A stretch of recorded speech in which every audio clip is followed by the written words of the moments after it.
If we fucking, she paying a fee. And please don't give me no bush weed. You know my spliff them longer than loose leaf. Grab a well out and I kick like Bruce Lee. After she smoke, then she give me her coochie.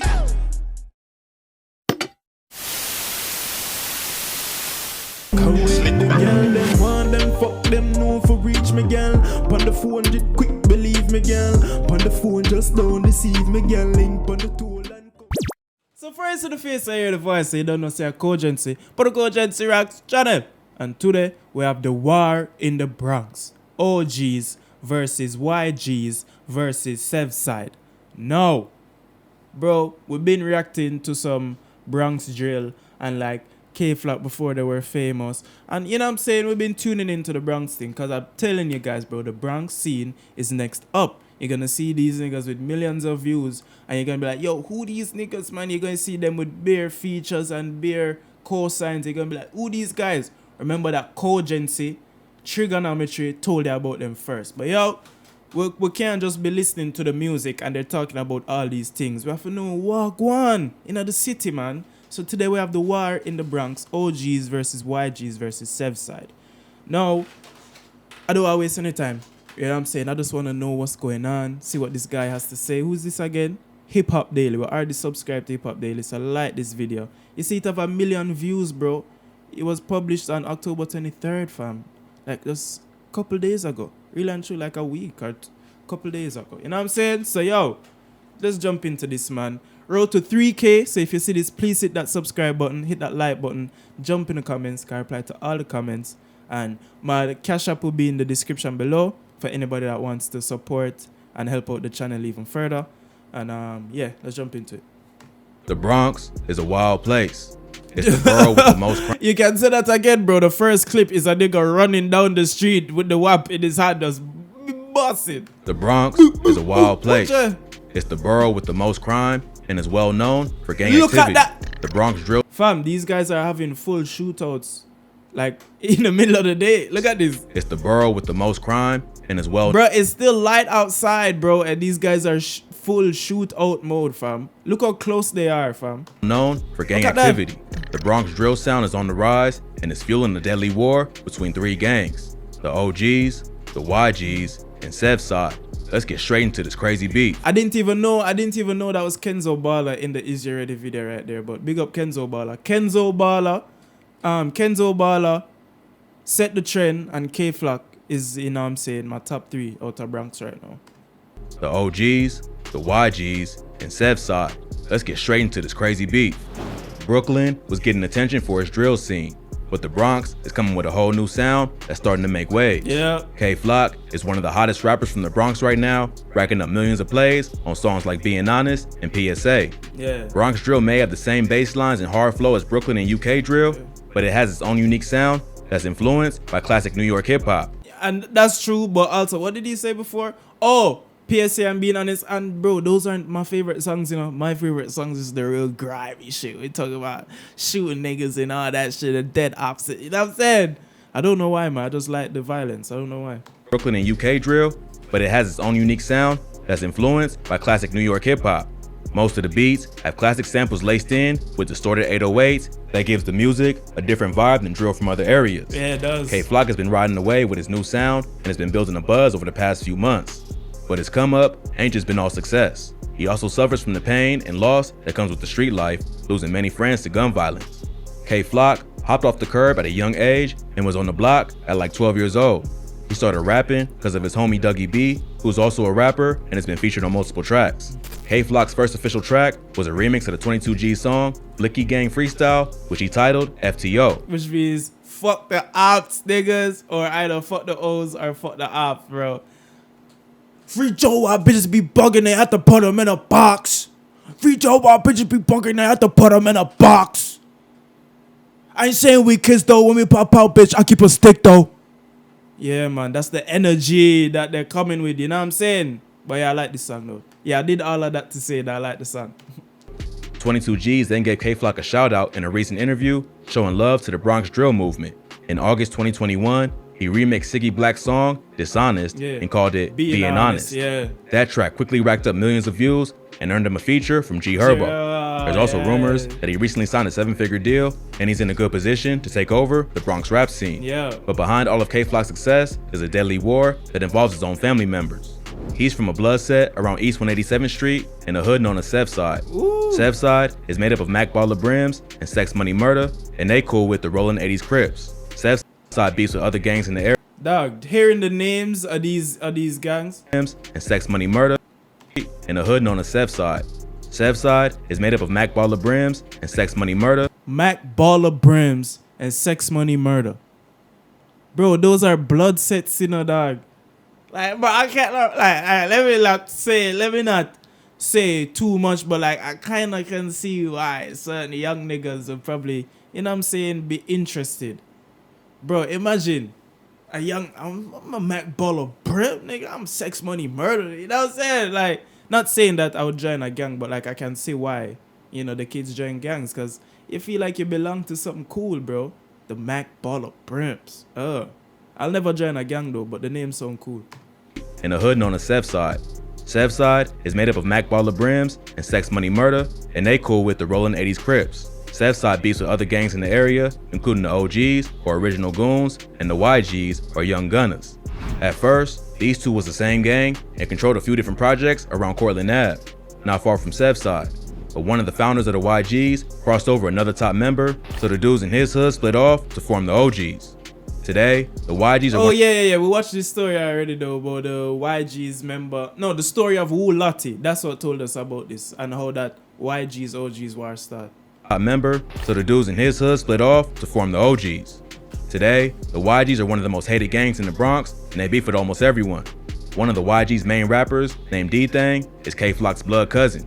The two rappers have been dissing each other back and forth. Bro, everybody and everybody's cousin. D-Thang and K-Flock is cousin. CJ Goon and T-Dot is cousin. And Set the Trend and Lee Drilly's cousin. Nah, fam. Too much cousin, bro. Why all of you guys related, fam? And beefing. Nah, fam. Go talk to auntie or uncle or something and ask them, like, wagwan. Like, why everybody beefing? You know what I'm saying? Because that don't make no sense. Named D-Thang is K-Flock's blood cousin. The two rappers have been dissing each other back and forth. D-Thang shocked the whole hood by dropping a Chicago-style drill track called Talking Facts, where he disrespects dead ops from damn near every gang. Bro, this song is unlike, no, not unlike, it passed 2 million views now, bro. You see what I mean by blowing up, next up? Fam, this song itself is amazing, so I can't even guess why it have 2 million views. Amazing song. I wish I reacted to it on the channel. Go check it out. D-Thang and T-Dot and Bando Talking Facts. The YG's beef with. But the beef ain't start with rap. It began with multiple murders, followed by threats in music and on social media. Hey. In July 2021, a 19-year-old rapper who went by the name Ty Swish was shot in the head in the lobby of his apartment building. He ran outside after getting shot, but had been hit in the eye and quickly collapsed. A family friend and her 2 kids found him unconscious outside the building. He was rushed to the hospital, but he was dead at the scene. Dog, in the eye? If you remember somebody from back in the day named Taxstone, he used to be cool with Charlemagne and these guys. I think he shot somebody in the eye as well. But I don't know why that, yeah, because he shot someone in the eye. But getting shot in the eye? Nah, man, RIP to this guy. Found him unconscious outside the building. Wait, who was he cool with though? In July 2021, a 19-year-old rapper who went by the name Ty Swish was shot in the head in the lobby of his apartment building. He ran outside after getting shot, but had been hit in the eye and quickly collapsed. A family friend and her 2 kids found him unconscious outside the building. He was rushed to the hospital, but he was dead at the scene. Witnesses say the gunman fled in a dark-colored 4-door sedan, but was never identified. Friends and neighbors said Ty Swish was a good kid who never got in trouble, but he was allegedly from Sex Money Murder, and they would quickly even the score for his death. A few days later, 13-year-old Jarian Elliott was chased down and killed outside the Angels Cafe in the Belmont neighborhood of the Bronx. Oh, okay, you see why we need to watch these videos, bro. So now we know what's going on. So this 13-year-old they talk about, this is J-Rip. So when they say RIP J-Rip, this is what they talk about. So J-Rip was get back for those guys because they did that to... Okay. Alright, cool. Alright, makes sense. Elliott was chased down and killed. Wait, what was his name? For his death. A few days later, 13-year-old Jarian Elliott was chased down and killed outside the Angels Cafe in the Belmont neighborhood of the Bronx. Jarian just graduated from junior high and was turning 14 later that month. But even though he was young, he already claimed to be from the rolling 80s Crips. He had already got arrested 8 times for robbery and assault and spent time in juvie. At 13, arrested 8 times. And the thing is, when they're so young, you know, when they get arrested that young, they don't really hold them. They just hold them for maybe a couple of days or a week or something. You know what I'm saying? It's rare that you actually get sent to a program for like months or years. You know what I'm saying? Jano, dog. I mean, RIP still, but at 13, these guys were off the porch, fam. Like 12. Yeah, even Booba Savage. Booba Savage isn't even 13 yet, bro. That guy's probably like 9 or 10. And he's a savage. But yeah, man, these guys get savage way too young. Crips. He had already got arrested 8 times for robbery and assault and spent time in juvie. A friend of Jarian's said the Crips put him on when he was 10 years old and that she tried to warn him about the lifestyle, but he ain't listen. The murder was captured on surveillance footage and showed Jarian walking down the street with a friend. A black sedan is seen driving up alongside him, then coming to a stop. A masked shooter then hops out and shoots at both of them. His friend ran away, but Jarian falls and then crawls into a local cafe. He got shot in the legs and the chest and was rushed to the hospital, but later pronounced dead. Police think Jarian's death was payback for killing Ty Swish. Yeah, it was, but like, John, no. Like, seeing them walk down the street from me, probably wondering what they're talking about. Probably talking about some girls or some shit, bro. You still talking to that bitch, bro? You still talking to that girl? But man, you know she was out here sucking dick last week, nigga. She was out here sucking all the niggas up on the block. Nigga, what's wrong with you? Stop talking to that girl. Then 1 second, bam, bam, bam, bam. Well, not even that, because they see the black car driving down the road and they think, yeah, regular day car driving, even though, you know, they're still on the lookout for ops. Then the nigga hop out the car, bam, bam, bam, bam, bam, bam. Just be an explosion and you just running. You just feel something hot in your chest or on your legs. Man. You see why I can't join a gang, bro? Like, it's all cool and stuff to be throwing up the signs and the colors and the drip and... But when niggas actually start killing and shooting, I don't want to be a part of that, bro. To the hospital, but later pronounced dead. Police think Jarian's death was payback for killing Ty Swish. Yeah. They don't know if he was the killer, but they believe he was there at the time of the murder. Just a few hours after Jarian got chips, fam, how do they know these things as well, bro? Because they always go for some guy that was like there, or like, you know what I'm saying? Like, how do they know that he was there? Or because even when the little kid Rara died, they said Rara was there when another guy that died got killed. Like, how do they know all of these things? How do they know? It's like DNA evidence or something. Like, what's going on? But they believe he was there at the time of the murder. Just a few hours after Jarian got chips, the ops got their revenge and a 16-year-old got killed, and police think it was a payback hit. On Sunday, July I just talked about this, bro, so talk about it now. Let's hear. 11th, a 16-year-old rapper named Rajeez was shot while getting into an Uber. Rajeez was from the 800 YGs, and the shooting is believed to be retaliation for the murder of Jarian Elliott.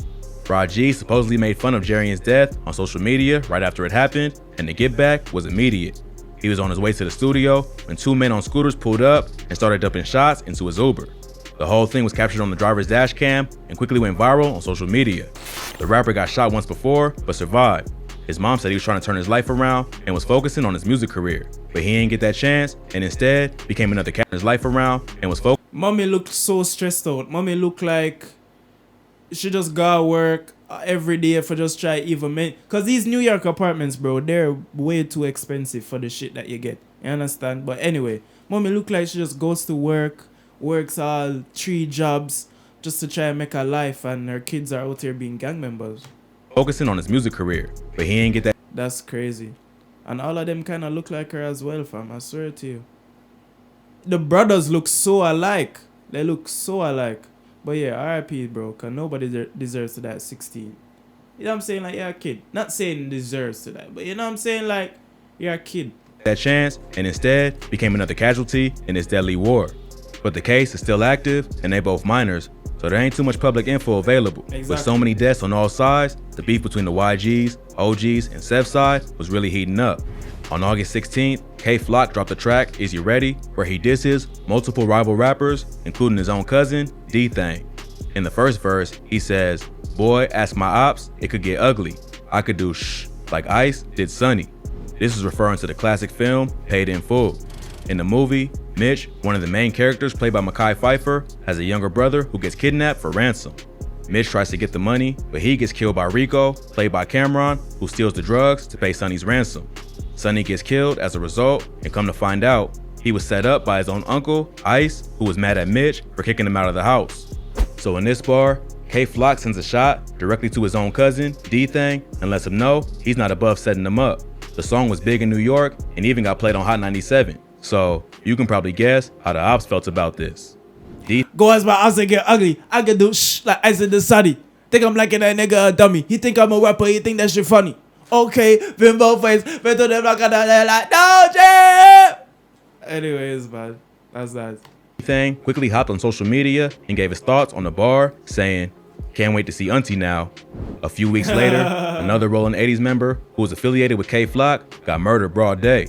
The victim was 16-year-old rapper Nas Rolla. He was killed after two men hopped out of a Honda Accord and popped him in the head and chest in SevSide's hood. Police said that Nas Rolla had a long criminal history and got arrested 18 times already, including 10 felonies dating back to May 2017. He was recently arrested for gun possession and was fighting 3 other open gun cases. After What? Bro, when you see all of this stuff that's going on in these young niggas' life, fam, at 16, all of this, it's like, Jano, dog, it's like, you can't even say, how did he get caught up in, you know what I'm saying? Because you know how, you see how, you hear how. You know what I'm saying? Like, it's just to hear the story is mad, but like, I can't wonder how, or, you know what I'm saying? Because these guys, yeah, man, living reckless, young, wild, and reckless. He was recently arrested for gun possession and was fighting 3 other open gun cases. After his death, D-Thang would hop on Instagram and sneak diss Nas Rolla, who was his cousin K-Flock's right-hand man, suggesting he might have got set up. Right around the same time Nas Rolla was killed, D-Thang dropped Talk Facts, which is pretty much the Bronx version of Who I Smoke, where he disses all his ops, both alive and dead. On the track, he samples the song Somebody That I Used to Know by Gautier and throws a sub at a different op in almost every bar. Some disses include Dougie got shot, but he's still in recovery, sending shots at K-Flock's homie, Dougie B. He also says, "Come on, CJ, you see me when I ain't see you. You ain't even make a move. So how the f when you see me, you gon' shoot." In this bar, he takes shots at another rival rapper from Cortland who dissed D-Thang on the track Kidnap Who after D-Thang said he was gonna kidnap Booba Savage, who was also featured on the track. Later he raps, "Jiggy Man, aka Shot Ek, dumbass got hit. That's word on my mother, they never do shit." Here, he's talking about a rapper named Shot Ek, who's from the OGs and known to go by the name Jiggy Man. In that video, they said D-Thang was sucking dick, but they said it's fake. Here, he's talking about a rapper. Yeah, yeah. But that's not D-Thang though. Rapper named Shot Ek, who's from the OGs and known to go by the name Jiggy Man. So, it looks like Bronx drill is following the same pattern as Chicago and the UK. Rappers diss each other in songs and follow it up with real violence. What's really crazy is that a lot of them are under 18 and still in high school. So really, nigga under 16, nigga, Shah EK got caught in high school, bro. Like, this shit is mad. These guys are kids, literally kids, bro, out there doing murders, attempted murders, robberies, clutching on pistols, and like, you know what I'm saying? Kids, fam, kids. They don't fully understand the consequences that come with the lifestyle they live in. Exactly. Hopefully, they're paying attention to how hot it's getting in O-Block and they cool it down before it's too late. But with so many lives lost on both sides, it's hard to see an end in sight. Wait, whoa, bro, whoa, no, Hip Hop Daily. Hip Hop Daily, you cannot end the video like that, bro. Nigga just said, I don't see an end in sight, and just end the video. Nah, man, but yo, let me know what you think about this, man. The war in the Bronx, the OGs versus YGs versus SevSide. Come on, man. We watch the UK gang stuff, watching the American gang stuff, man. These guys are mad. You heard all of the stuff, the cases that these guys have at 13, 16. Niggas getting shot in the eye and stuff like that. Man. Way too hectic, way too much for me, man. But yo, let me know what you think about this in the comments. Let me know what you want me to react to next. Road to 3K. So if you're seeing this, please hit that subscribe button. It'll be greatly appreciated. I love you. Hit that like button. Jump in the comments. I reply to all the comments. And yeah, my cash app will be in the description for anybody that would like to donate and help out the channel even further. Kogency and the Kogency Reacts channel. I'm out this motherfucker, man. Peace. Yeah. Them want them, fuck them, no for reach me, girl. Pon the phone, just quick, believe me, girl. Pon the phone, just don't deceive me, girl. Link pon the toll and come for reach me, yeah, girl. Bring the pussy to me, yeah, girl. Get round to